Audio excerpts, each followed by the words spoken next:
모처럼 다녔었는데 아주 목소리가 아주 망가져가지고 죄송하게 생각합니다. 골로새서 계속해서 보고 있는데요. 예수 그리스도 안에서 하나님께서 행하신 구원의 큰 일을 사도 바울이 얘기한 다음에 3장 1절에서 우리에게 권면하기를 위의 것을 찾으라 라는 말씀을 우리에게 주고 있습니다. 3장 1절 보시면 그러므로 너희가 그리스도와 함께 다시 살리심을 받았으면 위의 것을 찾으라. 거기는 그리스도께서 하나님 우편에 앉아 계시느니라 말씀하면서 우리 신자가 어떻게 구원받은 자로서 어떻게 살아야 할 것인가를 3장 이후부터 쭉 말씀을 하고 있습니다. 근데 이렇게 쭉 말씀을 보면은 위의 것을 찾으라 라고 말은 했는데 3장 그 이하의 내용들을 보면은 다 땅에 대한 이야기입니다. 이 땅을 살아갈 때 신자로서 어떻게 생각해야 되고 무엇을 행해야 되는지, 또 집에서 부부 간의 관계, 남편 간 아내와의 관계, 자녀와의 관계, 직장에서 상사와 종과의 관계 하면서 쭉 땅에 대한 이야기들을 하고 있습니다. 이게 무슨 말이냐 하면은 위의 것을 찾으라 라고 하면서 땅의 이야기를 하는 이유는 위의 것과 땅의 것이, 아래의 것이 구분이 된다는 거예요? 구분이 안 된다는 거예요? 이 구분이 안 된다는 겁니다. 위의 것, 아래의 것, 하늘의 일, 땅의 일, 거룩하고 성스러운 일, 속된 일, 그리고 하나님께 속한 일, 사람에게 속한 일이 따로 있는 게 아니다라는 겁니다. 우리가 살아가는 일상이에요. 우리가 살아가는 일상이 거룩하게 될 수도 있고 아니면 상당히 속될 수도 있다는 것을 지금 말씀을 하고 있는 겁니다. 여러분들은 이 새벽에 이렇게 예배당에 나와서 기도하는데 예배드리고 기도하는 거 굉장히 거룩하고 신령한 일이죠. 그럼에도 불구하고 우리는 이 거룩하고 신령한 일을 상당히 속되고 부정하게 행할 수도 있습니다. 그건 인정하시죠? 반대로 우리가 밥 먹는 일을 한번 보겠습니다. 식사하는 일. 상당히 일상적인 일이잖아요. 맨날 같이 삼식이 해가지고 새끼 꼬박꼬박 차려 먹고 간식까지 먹고 야식까지 먹고 하면서 열심히 먹는데 이 먹는 일 보통 평범한 일이죠. 흔한 일이고 일상입니다. 하지만 이 흔한 평범한 일도 이 속된 일도 하나님 앞에 하면은 거룩한 일이 될 수 있다라는 거죠. 이 내가 받은 이 밥 한 공기가 쌀 한 톨이 어디서부터 왔는지 하나님께서 창조하신 온 우주의 힘과 에너지와 그 모든 작용들이 이 쌀 한 톨에 밥 한 공기에 담겨 있다라는 사실을 깨닫고 인식하고 먹으면은 그 밥이 어떤 밥이 되는 거예요? 거룩하게 되는 거예요. 납득이 안 가시나요? 예. 그래, 우리 쌀 한 톨 보세요. 거기도 태양으로부터 에너지가 들어가잖아요. 그죠? 다 땅의 에너지, 태양에서부터 에너지, 다 온갖 달빛, 햇빛, 별빛 다 들어가면서 우리에게 오는데 그걸, 하나님이 창조하신 그 창조물이 나에게 어떻게 왔는가를 인식하고 드시면은 그게 거룩하게 되는 거고 그게 곧 뭐가 되는 거예요? 위의 것을 찾는 게 되는 것입니다. 자, 이런 것들을 염두에 두시면서 오늘 본문 말씀 들어가 보도록 하겠습니다. 크게 어려운 내용들은 없습니다. 한 절 한 절 읽어가면서 간단하게 설명하는 것으로 하겠습니다. 자, 1절 같이 한번 읽어보실까요? 상전들아, 의와 공평을 너에게도 하늘에 상전이 계심을 알지어다. 앞장 3장 22절부터 보시면은 이제 종들에 대한 얘기가 나오죠. 25절까지 종들에 대한 권면이었고 4장 1절은 상전에 대한 그런 권면입니다. 이 골로새서가 쓰여질 당시는 노예제 사회였으니까 한 교회에 노예도 있을 거고 그 노예의 주인도 함께 신앙생활을 하고 있던 그런 경우입니다. 사실 윗사람 아랫사람 구분은 이거 모양만 달랐지 인류 역사상 계속해서 내려오는 그런 형태입니다. 옛날에는 주인과 노예, 그리고 양반과 쌍놈, 그리고 지주와 소장농, 오늘날에는 사장과 직원, 이런 형태가 되겠죠. 그렇죠? 이런 형식만 바뀌었지 위아래 구분은 항상 있어 왔습니다. 앞으로도 주님 오실 그때까지는 이런 구분은 있을 겁니다. 이와 같은 상황에서 인간의 이런 실존적 상황에서 아랫사람 된 자의 도리는 성실과 정직입니다. 아랫사람은 윗사람에게 대하여 성실하고 정직해야 됩니다. 이걸 한마디로 말하면 뭐라 그러죠? 충성이라고 하죠. 아랫사람의 도리는 성실과 정직함입니다. 반면에 윗사람의 도리는 뭘까요? 윗사람이 아랫사람에게 해야 될 도리는 오늘 본문 말씀 나온 대로 보면은 의와 공평이죠. 정의롭고 공평하게 대하라는 거예요. 아랫사람을, 윗사람을 성실하고 정직하게 대해야 되고 속이지 말아야 되고 윗사람은 아랫사람을 의롭고 공평하게 대하라는 그런 뜻입니다. 쉽게 말하면은 아랫사람을 자기 마음대로 기분 내키는 대로 종들을 대하지 말라라는 겁니다.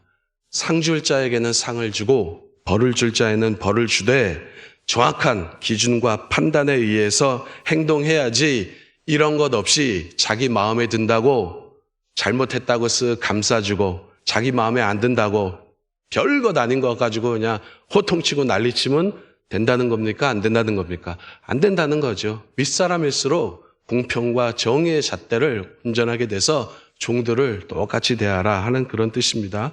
그런 의미에서 상전에게 요구되는 그런 도리는 의와 공평입니다. 이건 여러분들 잘 알고 계시길 바랍니다.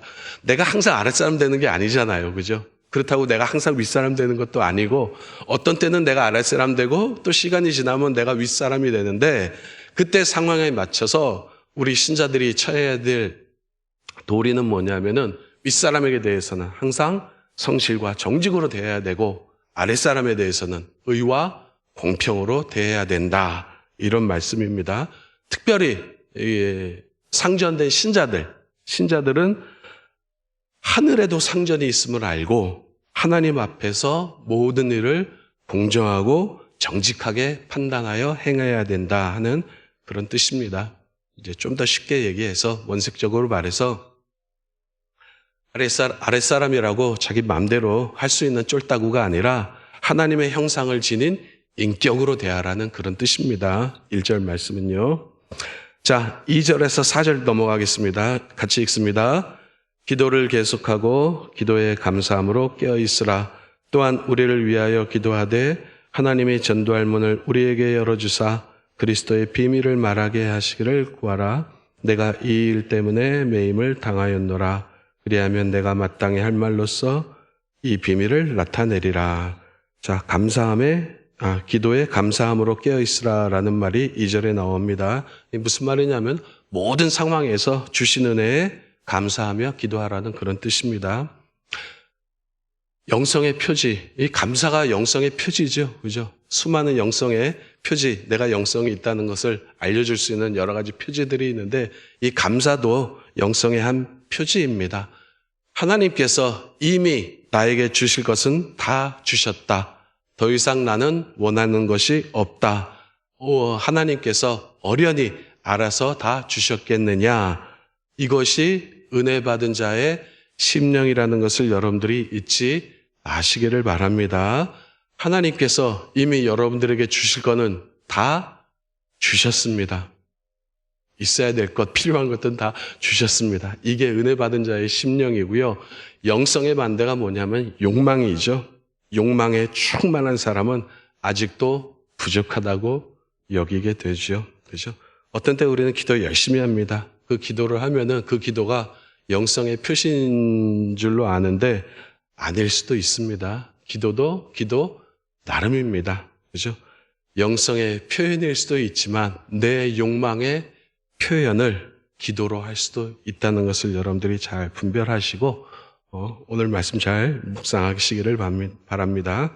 진정한 영성의 기도는 뭐냐면은 여호와는 나의 목자시니 내게 부족함이 없으리로다. 이겁니다. 전혀 내게 지금도 현재도 하나님은 나에게 부족한 것 없이 다 주셨습니다. 안 주셨다면 없어도 되는 것들이에요. 그게 영성이고 이 영성이 뭘로 나가는 거예요? 감사합니다로 나가는 거죠. 이어서 이제 바울은 전도의 문이 열려서 자신의 일행이 그리스도의 비밀을 선포할 수 있도록 이제 중보의 기도를 요청을 하는데 여기서 말하는 그리스도의 비밀이라는 것은 뭐냐면은 하나님 나라가 이미 가까이 왔다라는 겁니다. 예수 그리스도를 통해서 하나님의 구원 통치가 이미 시작이 되었고 그 안으로 하나님의 통치 안으로 들어오라는 초청과 권면입니다. 여러분들도 이 권면 안으로 들어오시기를 바랍니다. 그냥 머릿속으로 하나님 나라가 가까이 왔구나가 아니라 실질적으로 시작된 하나님의 통치를 우리가 일상생활에서 체험하면서 사셔야 돼요. 그러한 체험들이 있기를 주님의 이름으로 바랍니다. 자, 그 다음에 5절을 한번 읽어볼까요? 5절 읽습니다. 외인에 대해서는 지혜로 행하여 세월을 아끼라. 네, 여기서 말하는 외인은 누굴까요? 믿지 않는 사람들이죠. 교회 밖의 사람들입니다. 우리가 그렇잖아요. 우리 믿는 사람들끼리 사는 게 아니잖아요. 그죠? 교회에서 이제 한 발자국만 나가도 다들 불신자들입니다. 우리는 세상 속의 그리스도인이고 별별 사람들과 다 같이 이제 섞여서 살아갑니다. 그럴 때 어떻게 행하라는 거예요? 지혜롭게 행하라는 거예요. 믿음을 지킨다는 이유로 독불장군처럼 해서 굳이 그들과 원수지고 얼굴 붉힐 일도 없지만 그렇다고 해서 그들의 입맛에 맞게 행동할 필요도 없죠. 그죠? 예수 믿는 자로서 나의 갈 길, 지향해야 될 목표, 방향, 그런 설정, 이런 것들을 정확하게 하라는 거예요. 좌로나 우로나 치우치지 말고 내 방향은 여기다. 나는 이 길로만 간다. 설정, 방향 설정, 목표, 지향 이런 것들을 확실하게 하라는 겁니다. 그래서 전혀 인생에 도움이 안 되는 것들, 영양가 없는 일에 시간을 낭비하지 말고 뭐가 중요한지 잘 깨달아 알으시라는 것입니다.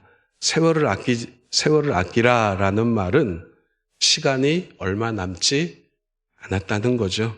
우리 모두 주님 앞에 설 날이 얼마 남지 않았습니다. 청년들은 잘 모르겠지만, 이제 어느 정도 이제 나이가 있으면은, 나도 이제 하나님 앞에 이 땅에서의 삶을 마치고 하나님 앞에 설 날이 가까이 왔구나 하는 것을 이제 느끼게 되는데, 그거를 잘 깨닫고 늘 인식하면서 세월을 아끼고 쓸데없는 일, 전혀 영양가 없는 그런 일들에 시간 낭비하지 마시라 하는 그런 권면입니다. 자, 6절 말씀. 너희 말을 항상 은혜 가운데서 소금으로 맛을 냄과 같이 하라. 그리하면 각 사람에게 마땅히 대답할 것을 알리라.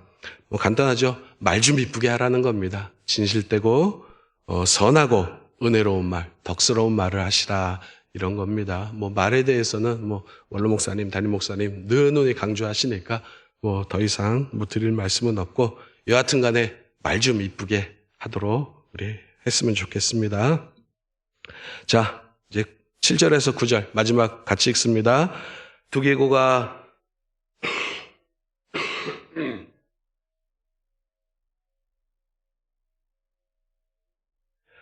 내가 그를 특별히 너희에게 보내는 것은 너희로 우리 사정을 알게 하고 너희 마음을 신실하고 사랑을 받는 형제 오네시모를 함께 보내노니 그는 너희에게서 온 사람이라 그들이 여기 일을 다 너희에게 알려주리라. 두기고와 오네시모를 함께 보내니까 너희들은 그들을 잘 대해주라 하는 그런 권면이죠. 우리 믿는 사람들은요, 공동체 의식 가져야 돼요. 그죠? 세상은 점점 개인주의로 가잖아요. 그죠? 혼밥, 혼식. 혼자 하는 것들이 지금 계속 유행이고 사회는 이제 점점 그쪽으로 가야 되는데 교회마저 그쪽으로 가면은 이거는 안 되는 거예요. 하나님께서 우리를 개개인으로 불렀지만 뭘로 부르신 거예요? 공동체로 부르신 거예요. 공동체로 부르셨고 동반자 의식, 동역자 의식 이거는 꼭 가지시기를 바랍니다. 세상은 우리에게 계속 개인주의를 가르쳐 줄 거예요. 하지만 우리 신자들, 믿는 자들은요, 교회 공동체, 세상 사람들처럼 이권으로 모인 사람들이 아니죠. 우리는 이해와 손해를 떠나서 예수 그리스도의 생명으로 하나 된 사람들이라는 것을 여러분들이 꼭 기억을 해 주시기를 바랍니다. 우리는 그리스도의 한 몸이잖아요. 그죠? 교회가 뭐예요? 그리스도의 한 몸이에요. 몸의 지체들이고요. 그래서 각 지체가 서로가 서로를 위하듯이, 그죠? 우리 성도들도 서로가 서로를 위해서 있다는 것, 위해야 한다는 것 꼭 기억을 하시기를 바랍니다. 우리는 그리스도의 한 몸이다 라는 것 꼭 기억하시면 좋을 것 같습니다.